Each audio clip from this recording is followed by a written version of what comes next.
और पूर्व प्रदेश अध्यक्ष मदन कौशिक हमारे साथ जुड़ गए हैं। मदन कौशिक जी, बहुत बहुत स्वागत है आपका। लेकिन इन सब के बीच सबसे पहला सवाल यही है कि 7 दिन से उत्तराखंड की बेटी लापता थी, आज शव मिला है। बीजेपी नेता का बेटा जो था, जिस पर यह आरोप लग रहा है, हालांकि गिरफ्तारी हो गई है, कैसे देखते हैं आप इस मामले को लेकर और क्या कहेंगे?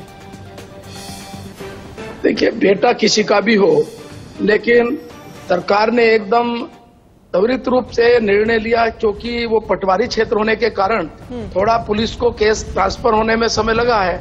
लेकिन जैसे ही केस ट्रांसफर हुआ, तत्काल उसी समय अरेस्ट करने के बाद और तत्काल आपने देखा होगा रिजॉर्ट को भी पूरी तरह ध्वस्त किया गया है और त्वरित कार्रवाई करते हुए उन सबको जेल के अंदर डाला गया है। SIT जांच के आदेश मुख्यमंत्री जी ने कर दिए हैं। यानी कानून अपना काम तेजी के साथ कर रहा है। बेटा किसी का भी हो, लेकिन उस बेटी को इंसाफ दिलाना ये सरकार का केवल दायित्व नहीं है, अपितु संकल्प है और इस संकल्प को मुख्यमंत्री ने तत्काल निभाया है। मदन कौशिक जी, क्योंकि पुलकित नाम का शख्स जो रिजॉर्ट का मालिक और जिस पर आरोप लग रहा है अंकिता की हत्या को लेकर, जिसने पहाड़ी से धक्का दिया और वो नीचे गिरी और किस तरह से उसकी मौत हो गई, 7 दिन बाद शव मिला, किस तरह से निर्मम हत्या उसकी की गई, इस पूरे मामले को लेकर क्या कहेंगे आप? क्या सजा होनी चाहिए आरोपी को? देखिए, इतना दुर्भाग्यपूर्ण ये घटना है, इसकी जितनी निंदा की जाए वो कम है। एक बेटी को इस प्रकार से निर्मम हत्या करना, ये किसी भी हत्यारे को मैं समझता हूं कि जितनी कड़ी से कड़ी सजा मिल सके वो सजा भी कम है। समाज के बीच में इस प्रकार की दरिंदगी, इस प्रकार का कार्य ये किसी भी रूप में स्वीकार्य नहीं हो सकता। और मैं समझता हूं कि ये एक ऐसी जघन्य हत्या है, अपराध है।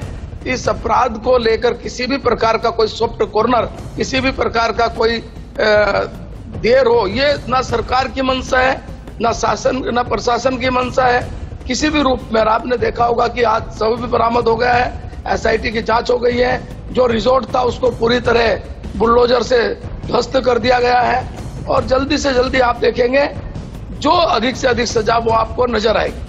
बिल्कुल, और क्योंकि जाहिर सी बात है, सजा ऐसी होनी चाहिए कि उत्तराखंड की किसी दूसरी बेटी के साथ इस तरह का जघन्य अपराध ना हो, एक नजीर पेश होनी चाहिए, ऐसी सजा होनी चाहिए। क्या मानते हैं आप? एक नजीर पेश होगी, इतनी सख्त सजा होगी कि वास्तव में कोई हिम्मत नहीं कर सकता, कोई विचार नहीं कर सकता, सोच नहीं सकता कि किसी बेटी की तरफ इस प्रकार का आंख उठाकर देखे। ये एक ऐसा जघन्य अपराध है जो उत्तराखंड के इतिहास में सामान्यता देखा होगा आपने कि यहाँ एक शांति प्रिय राज्य है, देवभूमि है। यहाँ इस प्रकार का कोई कार्य हो, ये निश्चित रूप से कहीं ना कहीं लोगों के मन को आक्रोशित कर रहा है।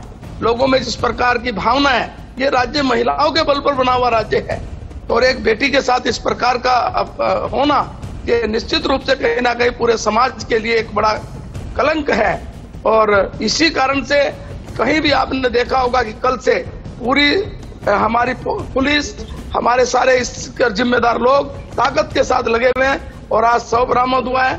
मुख्यमंत्री ने तत्काल SIT जांच की भी घोषणा की है और एक बड़े अधिकारी के नेतृत्व में SIT काम करेगी और जल्दी से जल्दी कड़ी से कड़ी सजा हो, ये प्रयास रहेगा।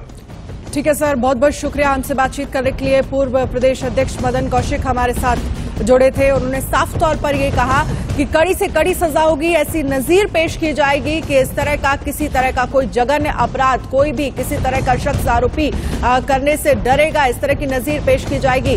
पूर्व प्रदेश अध्यक्ष बीजेपी के मदन कौशिक हमारे साथ जुड़े थे।